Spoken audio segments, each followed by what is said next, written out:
reporter Kimaya King with the whole crew here at WGYB News. And I'm Brina Bucker. Today we will be looking back at the most devastating hurricane to hit the Gulf Coast of the United States.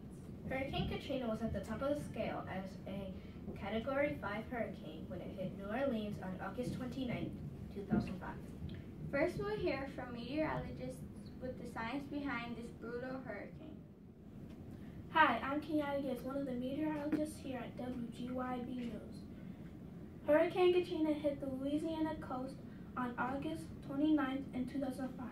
Like Kamaya said, Katrina was a Category 5 hurricane when it made landfall. Hurricanes form over the Atlantic Ocean when warm water heats up and water vapor rises to create thunderclouds. When many of these thunderclouds come together, the cool air from the top of these clouds becomes warmer, making the air pressure higher. This causes the air to spiral. When the wind speeds hit 39 miles per hour, it's called a tropical storm. It's not until the storm passes 74 miles per hour that it becomes a hurricane. The eye can be seen on satellite images and the storm is given a name. One of our local meteorologists was reporting on Katrina when it struck 10 years ago. Let's see that footage now.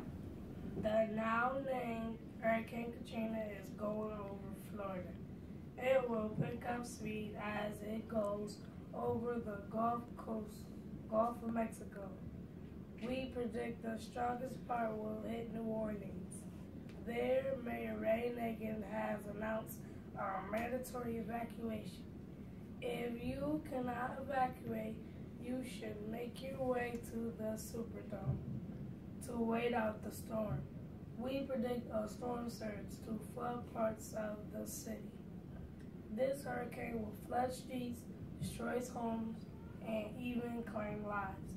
If you cannot get out or make it to the Superdome, make sure you have a radio, food, water, and medication available until help arrives. Now let's turn it over to our United States Coast Guard's emergency responders Jeff and Xavier with information about the rescue efforts after this historic disaster.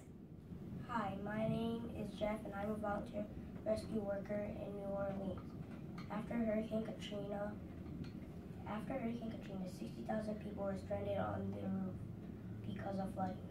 We came in helicopters to save people and bring them to the Superdome. We soon found out that the Superdome was overcrowded and we had to take the survivors to shelters. We also saw survivors who would commandeer boats and save other people we couldn't get to. There were so many people stranded we couldn't save them all. Hi, my name is Xavier and I am an emergency responder with the National Coast Guard out of the state of New York. I was called to help with the search and rescue after Hurricane Katrina hit New Orleans. We would use boats, helicopters, and even floating army trucks that would drive through water to rescue people that were stranded.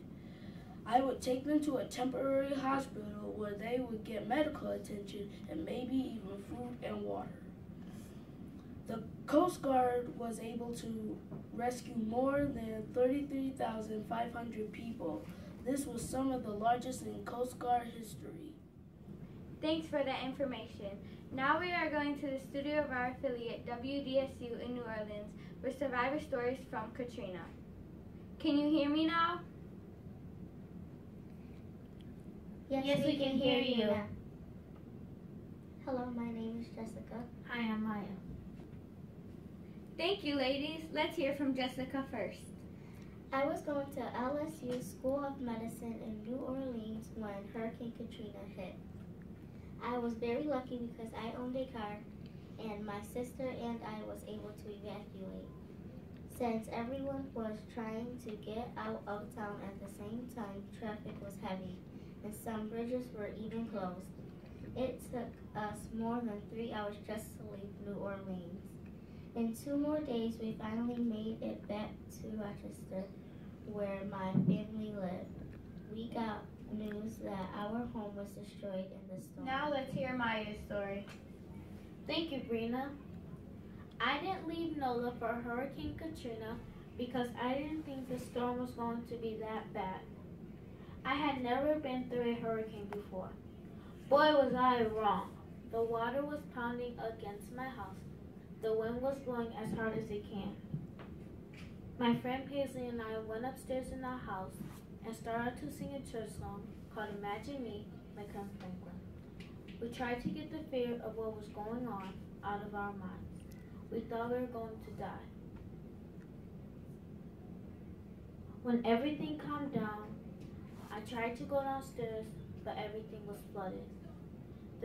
Paisley had climbed out onto the roof and fell off. The water was so deep, she disappeared. The rescuers in the helicopters got me, but I was still calling for my friend.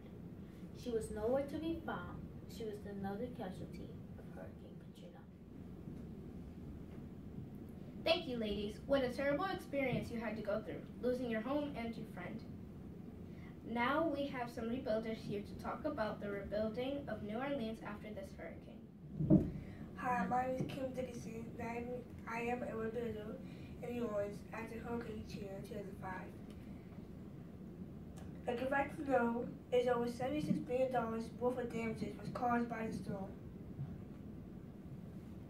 Katrina took over 1,086 lives, and my dad's one of those people. My mom had a job at a restaurant, but after Katrina, she had to get a different job because the restaurant wasn't storing. I saw how many lives were changed by Katrina, and I wanted to make a difference. So I volunteered with local groups, came to help rebuild, and I volunteered with some friends. We came here from a nonprofit organization called Youth Rebuilding New Orleans, YRNO. It's an organization started by kids to try to make a difference in New Orleans. We rebuild houses destroyed by Hurricane Katrina. Hi, I'm Jemiah. I'm another volunteer for YRNO. When we build a new house in a flooded area, we need to make the houses better prepared for another storm. So the new houses are built up off the ground and sometimes even on stilts. We start with the walls and then add the roof and the inside parts of the house. We need people to work with wood, people to work with concrete, people to put in electric and heating and windows and a roof. It takes many people to build a house, so we can use all the volunteers we can get. Hello, my name is Samaya Dukes. I work for the Federal Emergency Management Agency called FEMA, and we are always here to help after a disaster happens. After Katrina, my job was to help organize people to rebuild some of the homes damaged by the storm. I do more than just organize people, I worked with them too. Some of the houses sat in the water so long they smelled from all the mold. We had to take all the moldy wood out and build the house with new wood. If New Orleans has another hurricane, this time the houses won't be down on the floor because we're going to make them taller, stronger, and slimmer. Today, after years of recovery and great rebuilding efforts, people along the Gulf Coast have made great strides to returning to life as usual, even as they continue to rebuild. Thank you for your updates on the rebuilding efforts in New Orleans. It's good to know that they're rebuilding homes and buildings, making sure they can withstand another hurricane and flood. This concludes our news report on Hurricane Katrina. Until next time, you've been watching WGYB News. Have a nice day.